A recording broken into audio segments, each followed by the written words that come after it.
Nazali nesengo ya koyeba ete bozali ebele liboso ya ba poste téléviseur na bino pona kolanda émission ezui na yango bandeko balandi ya émission ezui na pesi bino mbote bisika nyoso ezwami bino tika ete kimia nzombe tata eingela o mabota mabino toko fungola basango ya mokolo mwalelo na insécurité na este ya République démocratique du Congo. Peto kolobela mai o makoleka na UDPS bokabwania UDPS ezali kopesa insécurité la ville province ya Kinshasa. Tokolobela lisusu négociation ya mwana mboka Félix Antoine Tshilombo la gouvernement na ye o bazokele boko senga maboko epa ya mwana mboka nanga pe bazali boko mokosa ete bache mongoloto pour kokanga nanga maimatika liboko yeba yango na bolai bwa basango ndengela utela ko yebo yebisala bilo ete kimia nzambe tata eyingela o mabota mabino bisikalo sobozwami équipe pour la tena États-Unis d'Amérique mana nangana kudia dola ngai na États-Unis d'Amérique yanga mokonzi na Angleterre les grands professeurs Achille Mave na molonga ino Mireille Mave la diaconesse maman Henrika Montana na plus trondé na mboka ya ba maman missionnaire peba koko lumumba Anita Babe il faut que yomoto ba maman missionnaire tikanzambe alola a pambola bino Maman Célestine na France, papa Michael Nzambe azala la bino mama de la Suisse maman la jolie bino banso ba ebosela kabiso penza makambo malongo bani bo partager mes missions bo s'abonner massivement na chaîne bino à Libération bo kozala bongo décité alino moke monseigneur leso en kolo lande noir moto mo prêtre tobi alino moke hollandais noir moto mo prêtre leso ya Kolo, Nzambe. Vraiment merci na kila medjeta lotake tumakale ko tomboki le kondo FMP kato na aken pourquoi pas la chabienne maman sociale ta koto ko yoka la tête la poussa la bilo maman ya moto mojali mozima mite mama jawa salam alaikum na ba mizima na biso pe bilo wala South Africa la mboka ya Gilo Mpinga Nana Lompinga ya Guy Merveille kitoko pe ba mapasa papa la mama lelo toko panza mpoke bisika lo soboza ile Équateur le pilipili bende bipai biso ba biso ba na Congo central la les deux Kasai na Katanga bisika lo soboza lelo penza bo pusana Valérie Petelo bo pusana papa la ngabenganga bongo présidente tikanzambe ya pambola yo po ete tokosala mosala ya République démocratique du Congo ba mama ya moto mojali mozima mite association comité de maman viltaneuse comme bongo la maman Tété Rebecca pe maman Madeleine toli bongo na posa la bilo banso ba papa ya Suisse bisika lo soboza na France boteleme pona kosungama na likambetali République démocratique du Congo Kabuya vidéo. Plusieurs sources sont en train de dire que le président serait malade et il serait en voie de pouvoir aller se faire soigner Belgique pour se faire opérer. Mais ce dernier a refusé puisque, vous vous souvenez, il a eu plusieurs opérations. Il a eu 2 fois, on a touché son cœur. Il a eu l'opération de cette hernie médicale. Si c'est médical, c'est médical. Comment ça s'est mis le terme médical là? Et aujourd'hui encore, il paraît que ça ne cesse de déranger. Je vais vous dire que toute cette chose est liée au bruit de tout ce qui se passe dans l'UDPS à propos des Kabouya. Je vais vous expliquer. Dans la constitution de la République démocratique du Congo, il y a l'article 75 qui risque de se faire appliquer et je sais que je suis en train de voir les calculs. D'abord, l'article 82 de la constitution de la République démocratique du Congo, elle annonce à partir de comment, lorsqu'un président se retrouve dans l'incapacité de pouvoir gérer un pays, s'il est malade, s'il a des soucis de santé, il doit être remplacé par le Premier ministre et cela doit être informé préalablement dans le bureau, c'est-à-dire par le Premier ministre au Conseil des ministres. L'article 76, 77, 78, 79, 82 de la Constitution prévoit dans toutes les décisions, dans toutes les mesures, au cas où le président est malade, qu'est-ce qu'il faut faire? Il faudrait que le Premier ministre soit saisi et que ce dernier puisse être, on choisisse quelqu'un pour le remplacer, et si on a trouvé quelqu'un pour le remplacer, que l'on organise dans les 90 jours qui vont suivre les élections avec la CENI, puisqu'on saisit la CENI. Maintenant, vous allez vous rappeler qu'il y a 3 semaines pratiquement, on était en train de dire que le Kabouya avait cédé son siège au niveau du Parlement, au niveau du Sénat, au frère du président. Et il y a une semaine, la semaine passée, Jokoko était en train d'attaquer il était en train d'attaquer Jean-Pierre Bemba, disant que Jean-Pierre Bemba ne peut pas briguer ces postes-là au niveau du... Et Jokoko était en train de dire que Jean-Pierre Bemba ne peut pas briguer le poste du président du Sénat. Or, si Kabouya a laissé le poste du Sénat au frère du président, c'était pour permettre à ce que le frère du président, d'une manière ou d'une autre, après un certain temps, qu'on fasse une manœuvre qui se retrouve être le président du Sénat. C'était ça des probables scénarios. Mais alors, Maman Denise a imposé que Kabouya quitte l'IDPS. Pourquoi? Comme la présidence, elle est la présidence de l'IDPS et que Kabouya est le secrétaire de l'IDPS, au cas où le président n'est plus en fonction, au cas où le président est malade, on dira que le poste revient à l'IDPS. Et si le poste revient à l'IDPS, automatiquement, c'est Kabouya qui devait être le président de l'IDPS. Chose impossible, il ne pouvait pas l'être sur la question de la réalité, mais sur la question de la forme. Alors, sur la question de la réalité, il y a le frère du président qui est au niveau de l'ANER, dont le président, d'après certaines informations, dont le président a choisi, il a dit que c'est lui qui doit prendre sa place. Mais constitutionnellement, comment il peut prendre sa place? Il n'y a pas de mécanisme pour l'amener à prendre sa place dès lors qu'il n'est pas membre du gouvernement. Alors c'est pourquoi aujourd'hui on est en train d'invoquer une histoire de Tosa Obika. Tosa Obika, c'est un slogan qui a été créé dans l'IDPS par Kabouya, par les gens de l'IDPS pour disant que tu obéis et on te donne quelque chose. Tu n'obéis pas, ça ne marche pas. Alors le Premier ministre risque de démissionner. Si le Premier ministre démissionne, c'est dans les soucis et dans l'optique de chercher comment on doit positionner l'un des frères du président aussi comme étant ministre. Il peut revenir et on peut chercher comment aller nommer comme ministre. Alors s'il est nommé comme ministre et que le président est sérieusement malade, c'est là où je vous parle maintenant de l'application de l'article 75. Que dit l'article 75?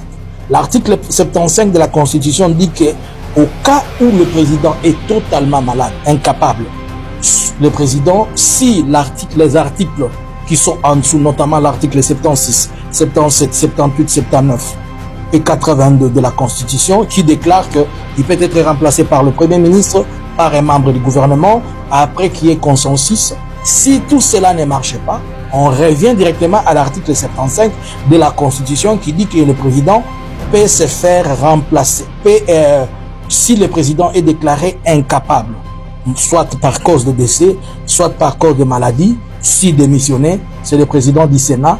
Si dans tous les cas, tous les articles là subventionnés, il n'y a personne comme ministre, il n'y a personne comme personne du gouvernement de prendre sa place, c'est le président du Sénat qui peut prendre sa place.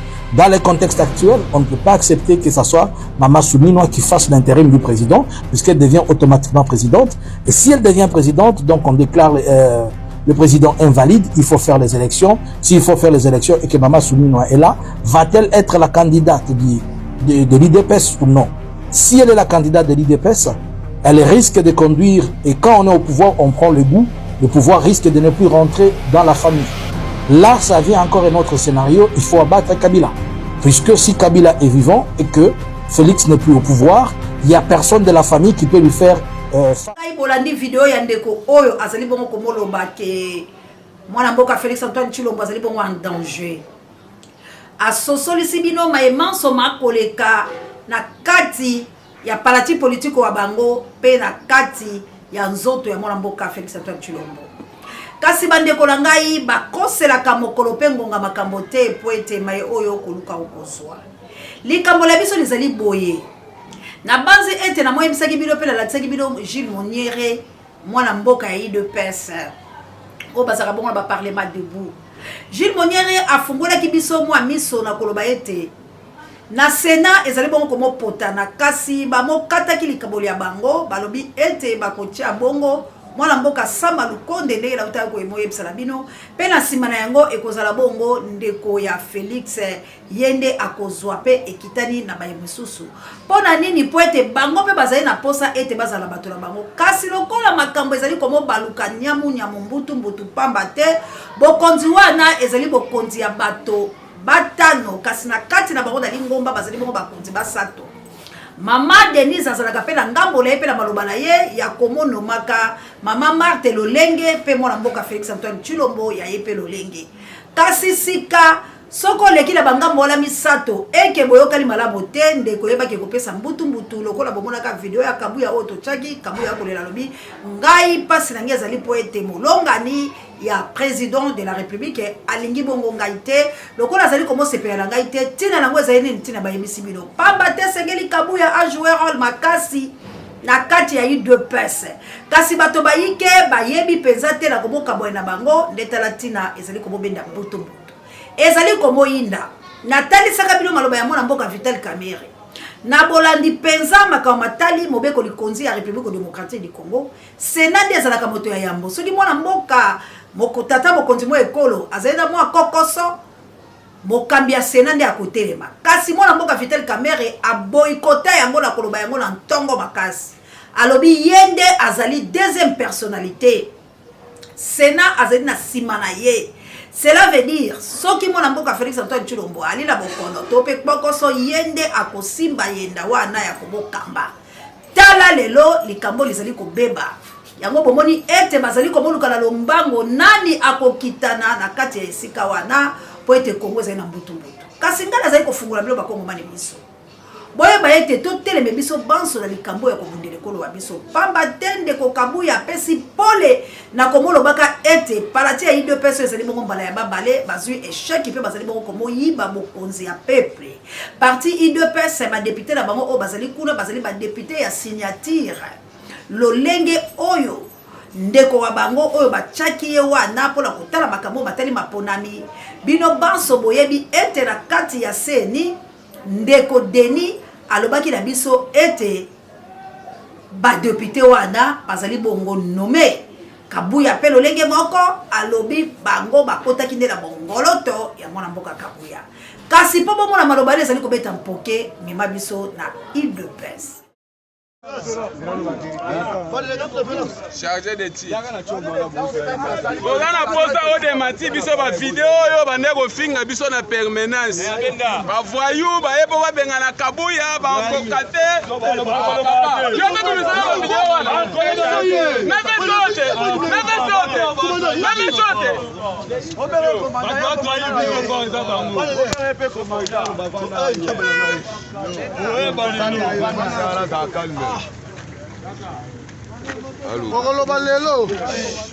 Papa ba mama ya République démocratique du Congo bisika binso oyo bozwami bandeko la ngai botika kolala mpongi botika koongotono pamba te mboka wa biso ezali bongo kati na bombu mboka wa biso mona mboka Félix Antoine Tshilombo bisika kokoka te azali komo kosa pe komema trouble ndenge bolobaka lokota ya français ya kosakana te ba patriote ba compatriote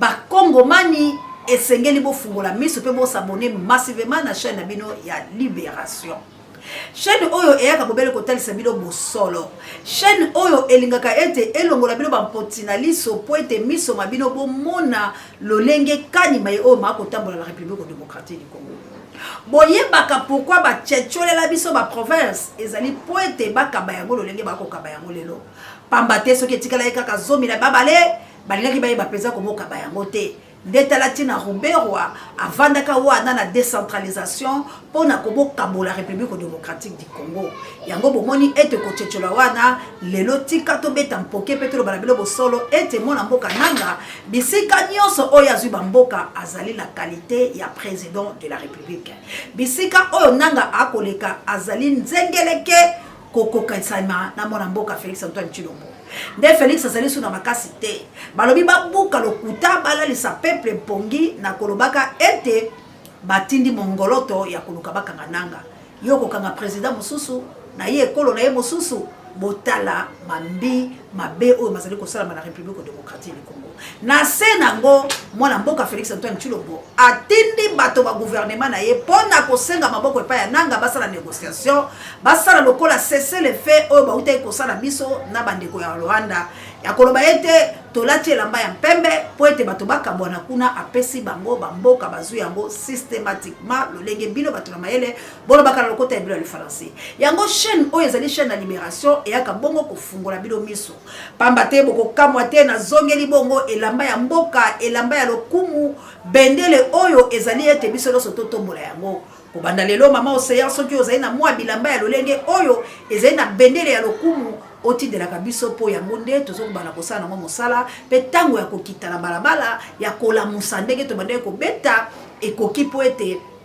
totelema article 64 esala mosala nango mpe révolution congolaise mpo na nini tokokenda lolenge wana pamba te bandeko na ngai tolali pongi penza oyo tolali na bayi politiko bwa biso na kolinga bango na komoyembelaka toyo komona ete totikali libungu tulu totikali penza libungu tulu na lolenge ya nzembo moko elinga ya bapapa ya biso ya kalakala bevoloko balobi ngana tikali sima ngana bendi mokila ndeko soki totikali sima République démocratique du Congo ekobenda bongo mokila tokotikalaka bobele lolenge wana tokozala bongo pe tokotikala bongo pamba te bango bazali komilengele ete balongola bokonzi te kasi babosani ete nkanda na nzambe ezali koona bango po ete bango bazalaki bayudasi ya komobebisa ekolo na ntango oyo nzambe akiti mpona kosangisa ekolo waye mpe bana na ye bakende bongo na pole ndeko mema biso na este ya République démocratique.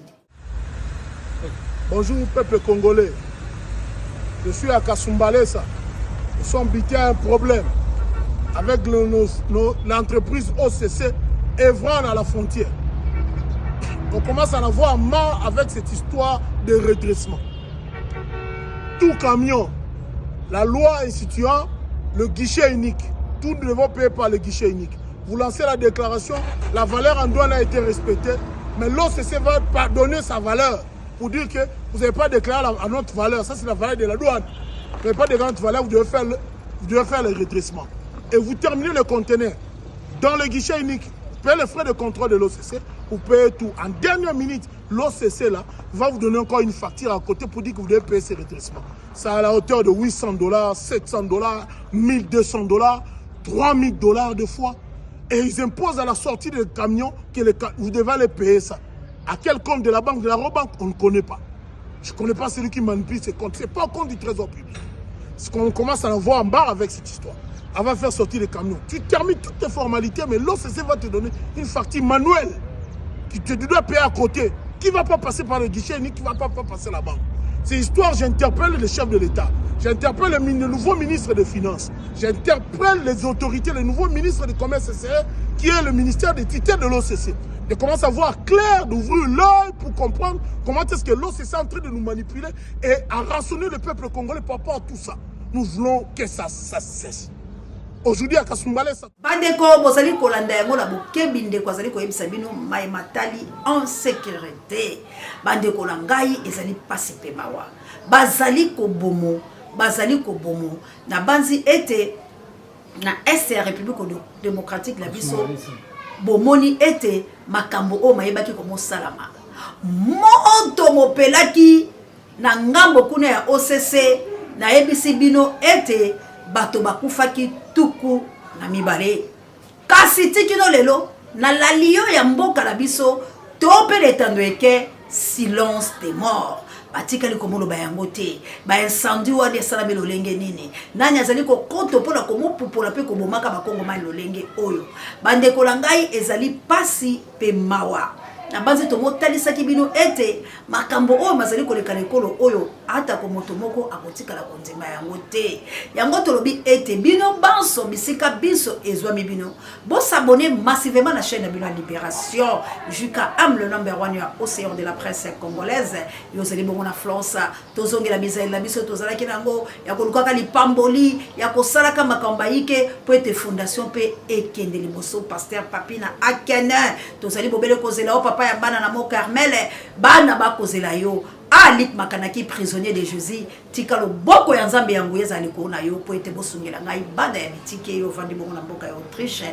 na mboka ya mwana mère de Bruno océan de la presse congolaise à partager ka émission à like ka tchaka ba commentaire ba suggestion pa senga kana bato ba s'abonner mwana mobali wala nzamba kotika ete na Autriche na mboka ya makanaki bande ko na ngai bato bazali bayike bipai na bipai bako luka lolenge nini oyo esengeli to telema. Clovis Tamutunga na Londres, Clovis Tamutunga na Londres, tika nzambe ya lola apambola yo. Partagez l'émission oyo pe senga na bakongo mani ba s'abonner pe soutien ezala bongo ya kosungaka ekolo wa biso. Okosunga ekolo la Kongo ndenge nini na komo la musa peuple na komo telemisa peuple bande ko wangala ko sepela ete maloba ya Koffi Olomide na zongisa yango ndenge nini alobelaki bande ko la ye na Gemena.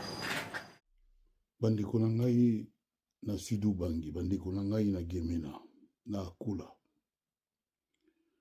Est-ce que moto ya lobaka, la bille ne fait pas le moine? Pour na bino azan a raison. Est-ce que bino bokani si que batoka ko bazaka na ba cravate, na chemise ya pembe, na costume, bangonde balinga wa Congo?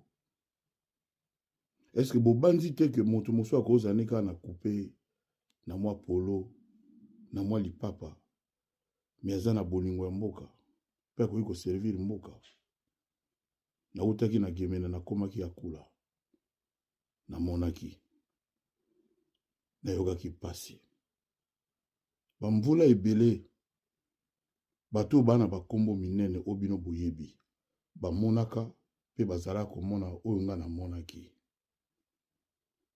ba monaki et puis ba pesi mo Congo bakei tango tokopona bakonzi bato ba osalela mboka ubangi esengela tozwaka bango po bana bakombo yebana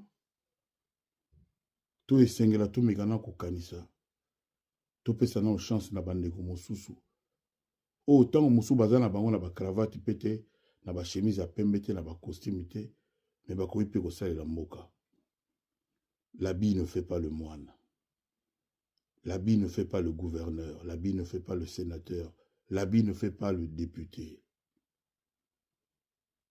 Motema ya motonde eza le plus important. Motomoko aloba na mboka na biso libanda eza katite. Toza na ngele. Toza na mayele. Topona na mayele. Tokolandaka kombo. Tokotala moto nini oyo akoki pe kosalela mboka ubangi nyokwami mingi bana ubangi banyokwami bamvula na bamvula ngana banzike tokoki koloba peke bato bazaki na chance batata ba mama bandeko to bani kokoma na suka po ete o ezali ta ya sensibilisation tolobi elulu ezwaye bomaye to ko boma banani l'état moyini l'état assassin tango bango bazali ko torturer peuple ndenge bolo bakalokota ya français tango bango bazali ko sala mambima be kati la population ba ko zangisa biso lotiliki ba ko zangisa mai ba ko zangisa ndenge ya kolia bandeko la ngai dollar likambo ya vie chère to kotika tepe yango le 2 août moye bato foli sengeli batambola pe batombola mingongo pona ko boya monyokoli ya boye bino boko zwa carburant yo fele boko zwa mituka ya bufele boko zwa biloko bileli bitambuseli pe ba makangu ba bino boko sakala na misolo ya leta ko détourner ko yiba kasi kolo mosolo oyo azali peuple ako kufa bongo na nzala boko bomaye mikolo nyonso dollar bandeko na ngai ezali komo changement na motango ya moto alingi 29 500 30 500 dollars na mboka oyo instabilité eloko moko ya malonga ezali komo talisama ete bato penza ya malonga bazali te pe bakambia ye ekolo bazali te po ekolo oyo mokonzi azali pe bato bakosala mosala nzengeleke elengo bali bokomona ete mobeko ezali kosala mosala nango kasi mobeko yaka mobele bisika na biso bangamba po ete toyembelaka bango totomboloko bango na kiti ya jemba ya nyekese po ete bango basepelaka na nsima na yango bayaka kobeta biso fimbo bandeko ezali pasi lolenge chauffeur na bombi kombo na ye kasi lolenge bayi mapinga ba ko torturer kongomani mazali pe mobali soki bango baaki na bafimbu te mais mona mobali ngai ko beta bango bibotu penza po ete po bakitela se ya mabele bazali bongo komoyo kapo ya bango inkanka mama jawa kasi tozali koloba na ba peuple congolais ce n'est plus le temps ndenge bolobaka lokota les français ya komi vanda kimia bozali baike na mikili manso ya bapaya bandeko na ngai 10 dollars, 10 dollars, 10 dollars pour soutenir révolution et cause la malamu. Pourquoi Tolobaka Yango? Bon, moni quand il y a eu 2 passes, parti présidentiel. Bolandi ba divisané le na combien de partis? Ba oh ya Mama Denise, ba oh ya Mama Marthe, ba oh ya Kabuya. Ba oyo ya X na Y, ba oyo bazali pour la Félix. Bon moni lelo. Nous sommes les allés pour la Nile. Misolo les allés circuler. Koto Kabuya ko pesa misolo. Koto Mama Denise ko pesa misolo. Koto Mama Marthe ko pesa misolo. Côté Oyemoko Félix a kobimisa misolo. Pona ni bakabwani bongo ezali na tina ya misolo. Bango bazali kobundisa biso na nzete ya vino oyo bango bazui misolo ya République démocratique du Congo pour être ba diviser biso. Kasi yeba ke soki Congo mani azali na mwa lo meya Congo mani na dimension oyo ya sensibilisation na dimension autokomi qui la medjeta lotake to mankane ko to bokelo ko ne fampe kato tika na ebisa onde ko langai ba Congo mani ba ko bima pe ba ko poudrer na Kinshasa biso tozali ko simba bobele Kinshasa bisika o institution vandi to lobi to ko kende ni pa été ba obo ko zali banda bo kende bisika bo ko kende mais biso ba kinois biso ba villageois biso ba Congo mani tolobi to ko simba bisika o mobeko ezali poso ki to nyati bango a ba kimi bango ba ko kende ba kosa maladi tope bakosa te bakosela kamokolo nangonga makambo te yeba ete nzombe ya mpungu tulendo akofula mpeve tolobi lokola bino boboyi nyonso tolobaki na bino lokola nyonso tosengi bino peuple alobi égalité bofule yango au pied peuple alobi toza na nzala bofule yango au pied peuple alobi na l'hôpitalo paseleki bosimba baminganga bofule yango au pied bayi mapinga bazali koloba bofuta bango misolomi ya bango po ete babundela biso etumba bofule yango pied biso ba Congo mani tozali koya nde na beti mbele ya suka koloba la bayi mapinga la police FARDC bozali banyamate bozali bato oyo bozala ba faculté en place ndenge bolobaka lokota il français bozali bato oyo mayele ya bomoto pe boyebi ali kati na bino boali komo nyokomo bana bino bakuluna bana bino balebele bana bino miyibi bana bino basi ya ndumba boyebi ete na kati na bandako na bino eloko moko ya malongeza lite peuple alingisika kozwa en charge ndenge lobaki Mzee Laurent Désiré Kabila peuple alingi sikoyo atelema po ete azwa bonsomi boye pona kobundela ekolo waye tozali kobundela moto te tozali kolobela moto te to kolobela mabele elamba oyo na kolata ezali elamba ya lokumu bendele ya République démocratique du Congo oyo soki olati yango na mikili nyonso ba koyeba siko wuti mais lata no lelambo la mikili ya bapaya omu na ndenge ni okozala ridiculiser lolenge bolobaka lokota il français ba ko humilier yo ba ko finga yo ba ko chomi sapina miso po ete ba komono wali moto la bolema ozali moto na mpasi ozali moto na minyoko kwake mboka na yo etondi misolo tala ndenge topamboli bango tala ndenge ekolo etomboli bango tala ndenge ekolo epesi bango pifo oyo bazalaki nango te boni boni olala mpongi yango tosengi la bino tango tokobima na nzela yo zala kimia nayebisaki bino likambo ya bona mboka lingeti bomoni lelo lolenge kadi alingeti akomi komonyokomo lelo akomi témoin gênant pour la lingete lobaki la sala mosala lolenge longobane sans tenir compte ya baye o bapesaki ye loboko o epesaka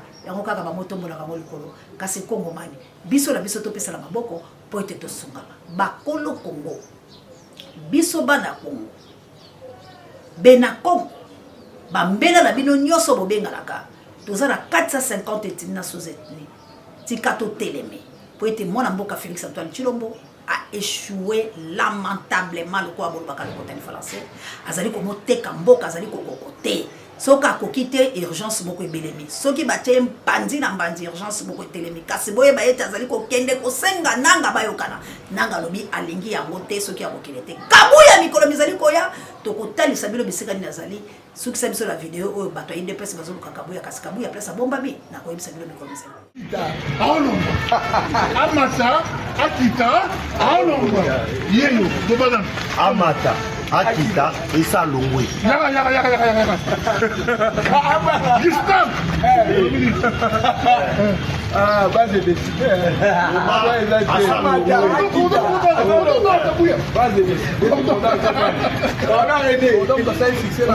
On a déjà fini. Avec le Salah qui est signé déjà, le monsieur est déjà parti. Le reste, il s'est entêté. Il a son sort maintenant, c'est fini. Il doit partir. Bye bye. Tout est signé. Awande toche point final na magazine Océan du Congo ya mokolo balelo ezui tolobi mbote komela bongo bino banso balandi la biso pe bo partager émission bo s'abonner pe bo salate $10 à chacun pour le soulèvement populaire. Pe article 64 qui chasse kozwa moto qui chasse et kozwa moto pambate ezali tango oyo ya meurtrier sans pardon. Ikala nalobi yango malamu tika nzambe apambola bokulaka. Merci la Kabouya l'homme puissant ne change pas l'équipe qui gagne et prompt rétablissement la Pape Dieu directeur de recherche pe stratégique. Personnable ça mon kondi pareil mais biso maman jolie qui est dina Canada. Maman Mireille na Canada leki na yo azali bongo na Londres nzambe apambola bino. Ba maman e bo teleme po ete bobundela République démocratique du Congo ba maman missionnaire bo telema ba kokwa lumumba anita baba ifoku yo moto bino banso bisika biso ezwa bibino.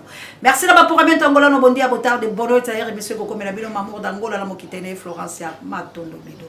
Ngai océan de la presse la sepele qui vraiment kozali boso la bino pour la ko bete la bino choncho de tutu pe na ko senga ete ba kongo mani banso bala mukaba telema pointe likambo ya Congo etali yo etali ngai etali ye etali biso banso ezali bongo likambo la moto te tokanga maboko te tokanga mitema te to simba na loboko po ete mboka wa biso ekende liboso sombiti na makanisi na moninga yebisa ete kalate makambo mako banda to sunga ekolo wa biso po ete Kinshasa ezwa fait. Que Dieu bénisse la République démocratique du Congo, que vive la guerre en RDC, la patrie ou la mort nous vaincrons. Papa Alfred na maman Clarisse na mboka elle passe salanga ino ya se ante live. Comme nous voulons la paix, on doit préparer la guerre. Guillaume Ngangulao. Peggy Lomboto, la pointe noire, que Dieu vous bénisse. Bye.